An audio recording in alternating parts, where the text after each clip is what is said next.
I'm joined by Professor Michael Kimmage in Washington. He is a German Marshall Fund Fellow and an expert on US-Russian relations. Welcome to DW.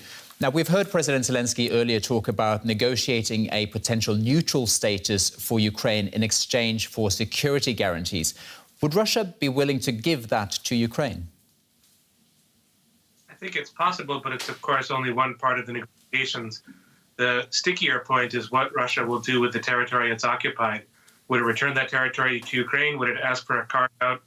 Will it make demands that compromise Ukraine's territorial and sovereignty? That, I think, is the more difficult part to negotiate.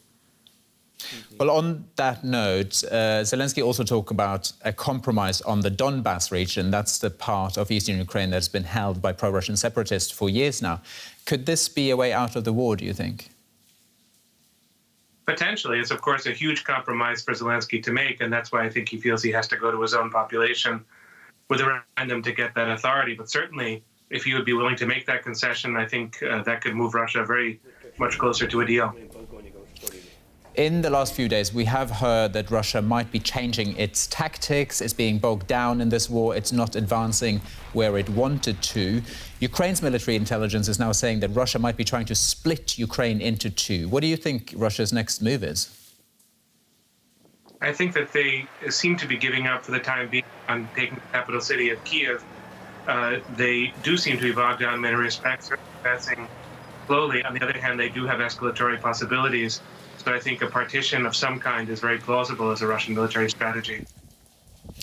There are new talks being held between the two parties. They're expected to take place in the next day. What do you expect from that?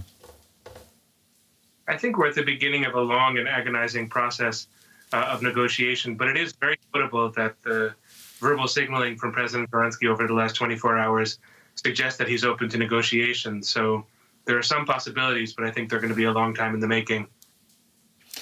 Before we let you go, let's talk about President Joe Biden's speech in Warsaw, his call to remove Vladimir Putin. I mean, that was promptly walked back by the White House, and he's also walked it back himself this evening. But do you think this has potentially damaged any prospects of diplomacy with the Kremlin? It certainly made it more difficult. I think it is something of a maximalist position.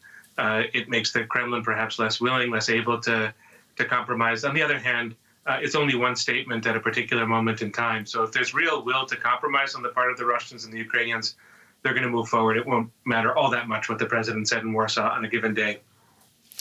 Professor Michael Kimmage, thank you very much. Michael Kimmage from the German Marshall Fund. Thank you so much for having me.